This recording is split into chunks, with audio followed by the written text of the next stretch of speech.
Hi, it's Dr. Gary, going over a few things that happened. I guess this would be this week on Thursday.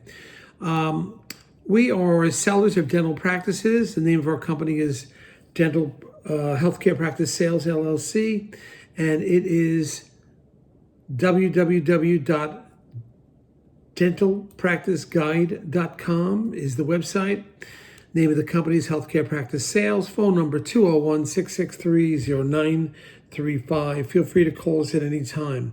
I'm a dentist, and I also have 25 years, and now I've been doing the dental practice brokerage for 11 years. We have 8 employees, including 2 CPA accountants. So we're here to help you at any time, buyer or seller, and just call us. We'll talk to you. The information we're about to give you is for entertainment purposes. It's not legal advice, nor is it business advice. But we try to give you live action, what's going on every day. And being a broker, we're in between all these actions, and we think we play a very important role in putting these deals together and going to the closing table. So what happened this week? I think it was on Friday of this week, or Thursday, whatever. One of the sellers got an offer from one of the DSOs. This is a huge practice, multi office, over several $1 million. And I brought the seller to the DSO because they wanted to sell to a DSO. And what happened in the meantime, due diligence occurred. That is, the DSO Dental Support Organization did its background, did its diligence, going over reports, which is usually tax returns, procedure code analysis by provider, leases, profit and loss, discretionary expenses. All of these things have to be, gathered together. And then also what types of insurance they have, what's the makeup of the employees. So I think it took about 6 weeks. No, it took longer than that because their accountant was slow to get information, very slow. So it took almost 2 months. Generally shouldn't take that long just to gather the information, but the information from the seller wasn't easily forthcoming. So on Thursday of this week, or is it Friday, the seller received the letter of intent from the DSO. Letter of intent essentially says, we want to buy your practice. These are the terms, this is the price, this is the amount of money that's going to be of cash, and how much money is going to be held into their equity. Everyone has a different formula. So this was presented to them. It also, in the letter of intent, said what the doctor would be paid as an employee, the percentage of collections, and it specified that they will not get all the money down pat in the front. They'll hold back or roll some of the money, so to speak, into equity of the company.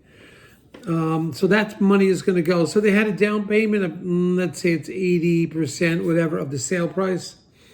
And of that sale price, a portion of it, 20%, will roll into the company stock, depending on what kind of stock. Sometimes it's premium stock, sometimes it's lower level stock. But this deal, I think they're getting premium stock.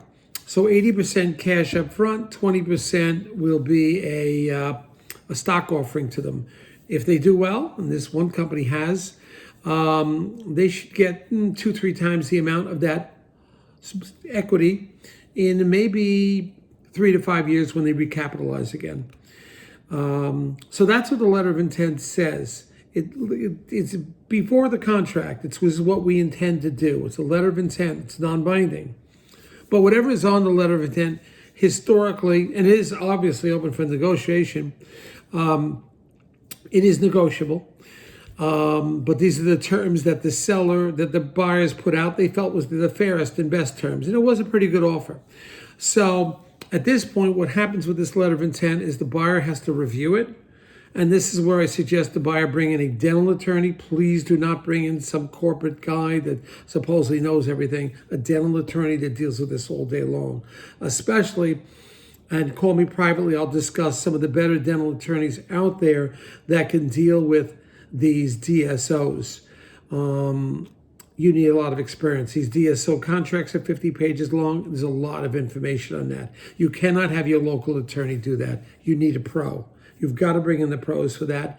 And the pros, there aren't that many in the country. Maybe there's less than 10 that really, really know what they're doing.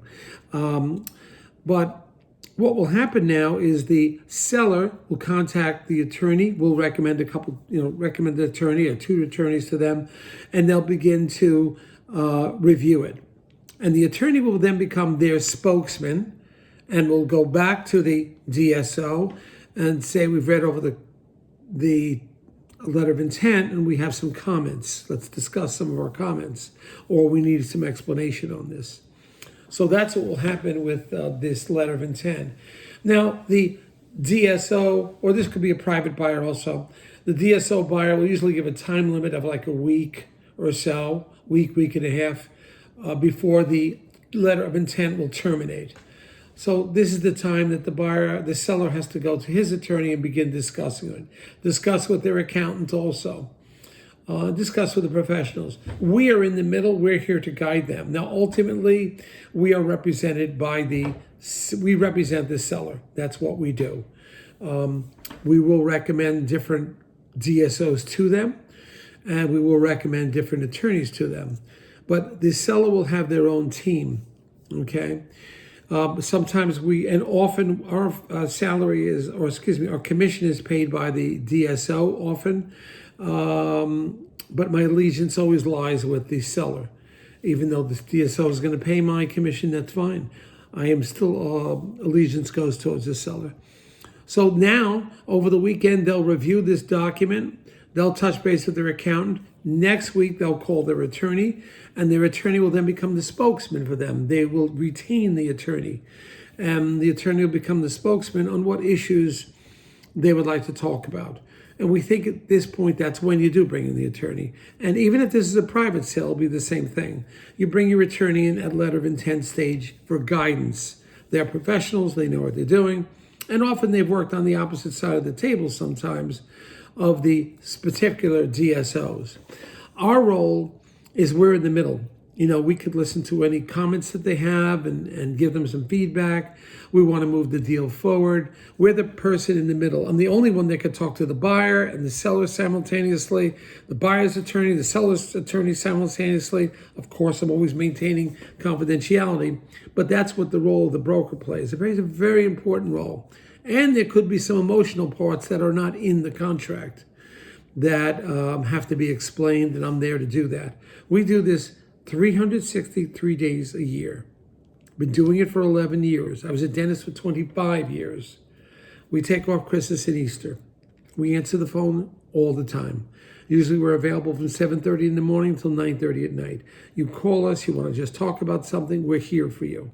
So please call me, and we are moving forward. Thank you.